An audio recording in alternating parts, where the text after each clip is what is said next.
अगर आप भी फेम पे से बीएसएनएल का रिचार्ज करवाना चाहते हो तो ये वीडियो आपके लिए है। हेलो एवरीवन, मेरा नाम है मोहम्मद आसिफ। आप लोगों का स्वागत है हमारे सिग्मा टेक सपोर्ट चैनल पे। सो गाइस, आज की इस वीडियो में आपको बताऊंगा कि आप फेम पे ऐप से बीएसएनएल सिम में रिचार्ज कैसे कर सकते हो। तो बिना टाइम वेस्ट किए हम इस वीडियो को शुरू करते हैं। सबसे पहले आप लोगों को करना क्या है, आप लोग अपने फ़ोन में फेम पे ऐप ओपन करके यहाँ रिचार्ज वाले आइकॉन पे क्लिक कर लेना है। क्लिक करने के बाद आप लोगों को यहाँ पे अपना फ़ोन नंबर जो है बीएसएनएल का एंटर कर लेना है। फिर आप लोगों को यहाँ से कोई सा भी प्लान सेलेक्ट कर लेना है। जब भी आप प्लान सेलेक्ट करने की कोशिश करते हैं तो आपके सामने कोई इस तरह का एरर आ जाएगा। तो यहाँ पर चेंज ऑपरेटर के ऊपर क्लिक करके यहाँ से आप लोगों को बीएसएनएल जो है सिलेक्ट कर लेना है। फिर आप लोगों को यहाँ पर अपना स्टेट जो है सिलेक्ट कर लेना है। मान के चलो मैं यहाँ जम्मू कश्मीर सिलेक्ट कर लेता हूँ।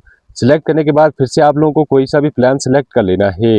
एंड आप देख सकते हैं कि मेरा प्लान जो है सक्सेसफुली यहाँ से सिलेक्ट हो चुका है। मैं चाहूँ तो यहाँ से रिचार्ज भी कर सकता हूँ।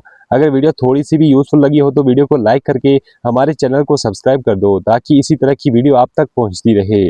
आज के लिए बस इतना ही।